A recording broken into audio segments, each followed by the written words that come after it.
Hello and welcome to this week's edition of World Today, where we'll focus on climate change and the impact it has had the world over. But the focus remains Pakistan. Torrential rains in Pakistan have caused the worst flooding, submerging 1/3 of the country, killing over 1,000 people and displacing around 33 million in Pakistan. Here's a report.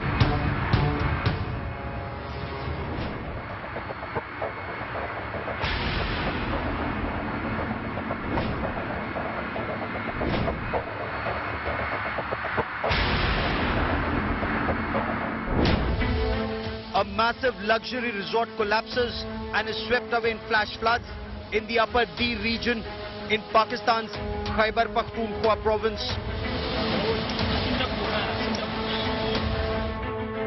Pakistan's KPK is badly impacted by the flash floods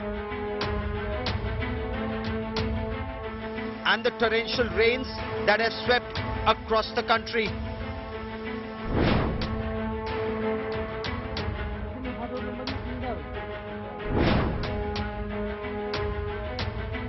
From Gilgit-Baltistan in Pakistan-occupied Kashmir to Balochistan through the southern Punjab province, more than 1/3 of Pakistan is now submerged in water. The torrential rain and flash floods have swept away homes and offices, roads and rail lines, and thousands of acres of crop now lie submerged in water. According to the Pakistan government, more than 1,100 people have lost their lives so far and over 33 million people have been displaced internally. सब कोई तबाही हो गया, गिर गए हैं सब, सारे मालियात, सामान, मिसाल दे बक्से हैं, पेटी है, कपड़े हैं, कोई चीज भी नहीं बची। किसी को हमदर्दी भी नहीं आई, हमसे पूछेगा इधर से, कोई गवर्नमेंट का बंदा भी नहीं आया, उसने ये भी नहीं पूछा आपके बच्चे बचे हैं या आपके गंदम बची है या आपका माल जानवर बचा है, हर चीज तबाह हो गया है। So bad is the situation that Pakistan's all-powerful army chief with top military commanders appealed to overseas Pakistanis and to friendly countries to donate money, food and other relief material to help rehabilitate Pakistan.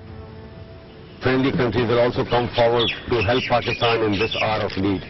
And I also appeal on behalf of Government of Pakistan, on behalf of people of Pakistan, to our expats and our friends abroad to please come forward and help these people who are in very, very difficult situation.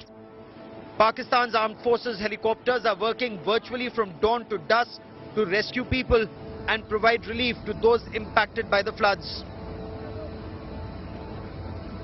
Pakistan's Finance Minister, Miftah Ismail, has spoken of taking help from India given the acute shortage of food, vegetables and other edible items in Pakistan. He was quoted by Radio Pakistan saying Pakistan was considering importing vegetables and other edible items from India. Flash floods have washed away roads and bridges across the country and several parts of Pakistan are now without both potable water and electricity. In India, Prime Minister Narendra Modi took to social media platform Twitter to say, saddened to see the devastation caused by floods in Pakistan. We extend our heartfelt condolences to the families of the victims, the injured and all those affected by the natural calamity and hope for an early restoration of normalcy.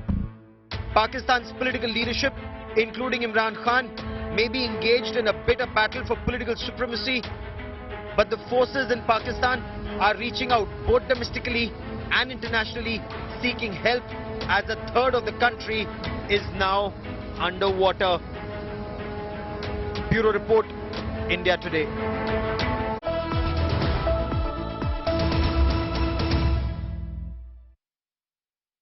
Like we've been reporting, Pakistan has suffered the worst ever floods this year, and it continues.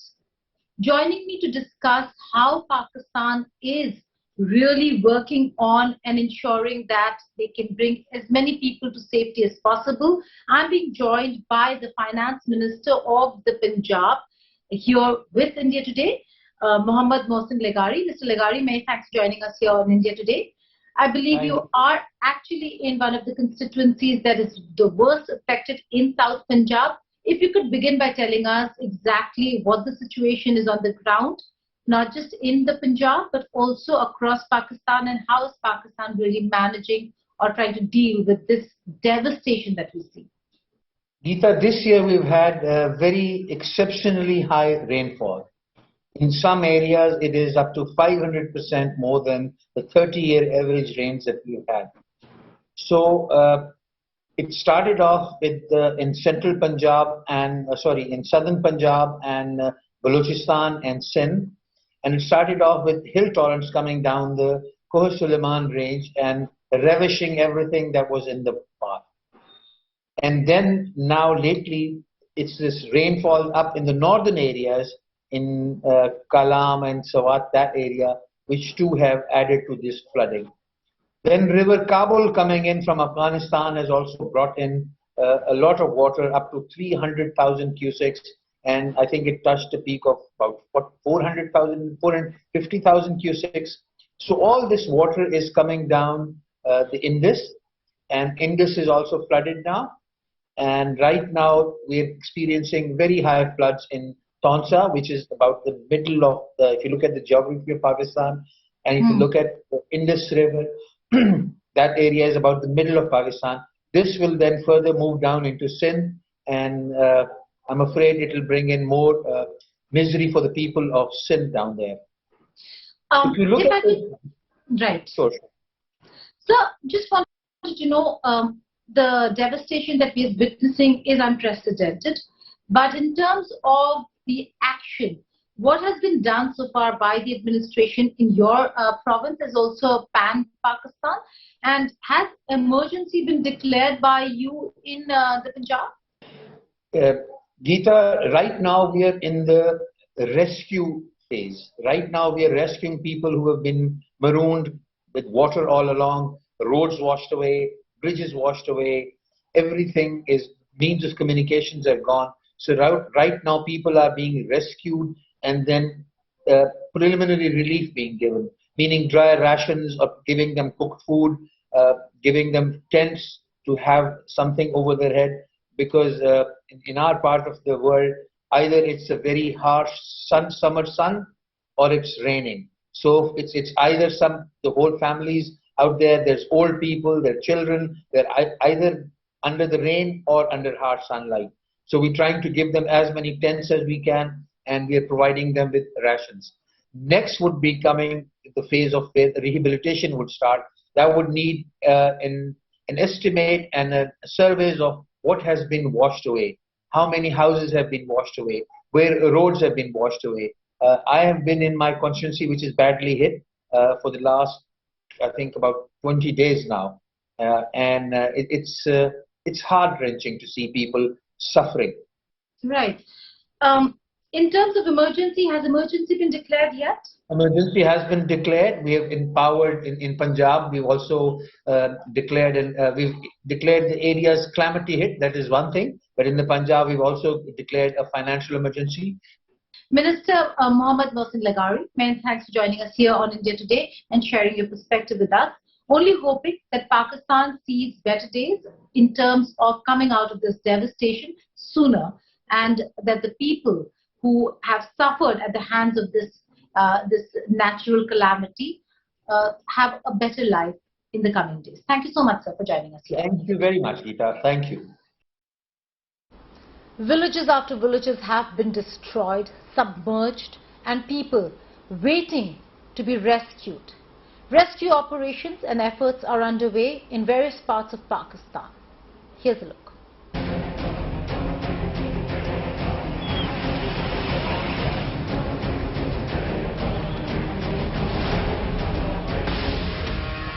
Torrential rain continues to create havoc in Pakistan. More than 30 million people are affected by the devastating floods in the country. It has killed more than 1,100 people and put a strain on official relief and rescue efforts. The Pakistani army has joined relief efforts. The forces used a helicopter to rescue a boy stuck in the midst of a severely flooded creek in Khyber Pakhtunkhwa region. The devastating flood could not have occurred at a worse time for the nation that is already dealing with the Taliban insurgency. Foreign Minister Bilawal Bhutto Zardari has said Pakistan will need to consider how to build infrastructure that is more resistant to both floods and droughts. They're absolutely devastating. I haven't seen any destruction or devastation of this scale. I find it very difficult to put into words. The phraseologies that we're used to, whether it's monsoon rains or flooding, doesn't quite seem to encapsulate the ongoing devastation and disaster that we're still witnessing. The natural calamity has left millions of people homeless and affected more than half of Pakistan. About 3,451 kilometers of roads, 149 bridges and 170 shops were swept away by flash floods across the country. Help is pouring in from across the world. Cargo planes from Turkey and the UAE carrying tents, food and other everyday necessities arrived in Islamabad on Sunday. Prime Minister Narendra Modi has paid condolences to families of victims of Pakistan floods and prayed for the neighbouring nation's speedy return to normalcy. Bureau Report, India Today. Now, climate change is a phenomenon that the world is witnessing, and the impact can be felt with the flood-like situation in many parts, including Pakistan, that we've reported, as also drought and famine. Now, China is suffering the worst drought in many years. The conditions are leading to famine, leading to power supply shortage, and rivers like the Yangtze drying up, which would mean global supply chains would be affected and water and food could be in short supply, not just in China, but in the region and across the world. Here's a report. 68-year-old farmer Chen Shaohua combs through his plot of land in southwestern China. Normally, at this time in August, his sweet potato leaves would be growing thick and plentiful. Instead, they're burnt to a crisp under the sweltering sun. All scorched, you see. Certainly cannot grow. The high temperature is slowly roasting the sweet potato leaves to death. China's Yangtze River is quickly running dry amid a 2-month heat wave. And it's not the only one. 66 rivers across 34 counties in Chongqing region have dried up, according to state broadcaster CCTV. One district reached 113 degrees Fahrenheit on Friday, the hottest in the country. Rainfall is down 60% compared to the seasonal norm, putting the autumn harvest in jeopardy. China is taking emergency action, sending specialists to vulnerable regions to help allocate water resources. Earlier this week, the Ministry of Water Resources put out a warning about deteriorating soil moisture in several provinces. Regional governments are being urged to draw up schedules for farms to take turns tapping what water remains. The fresh water Chen has been relying on from a nearby mountain stream has dwindled to nothing in recent days. He's turned to a nearby pond, carrying buckets of water every morning to try and save his crops. But the leaves and stems continue to die. Chen says he hasn't seen the temperatures this high since a historical heat wave over a half-century ago. This year is drier than 1960. The temperature is higher this year. It wasn't as high as this in 1960. The temperature is so high every day. We have to work in the morning. In the afternoon, we only stay in the house. We are afraid to go out.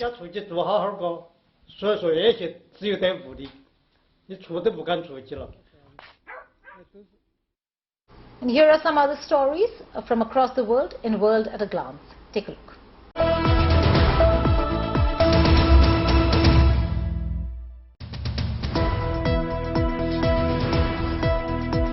Ukraine's Zaporizhzhia nuclear power plant has become a flashpoint in the war with Russia.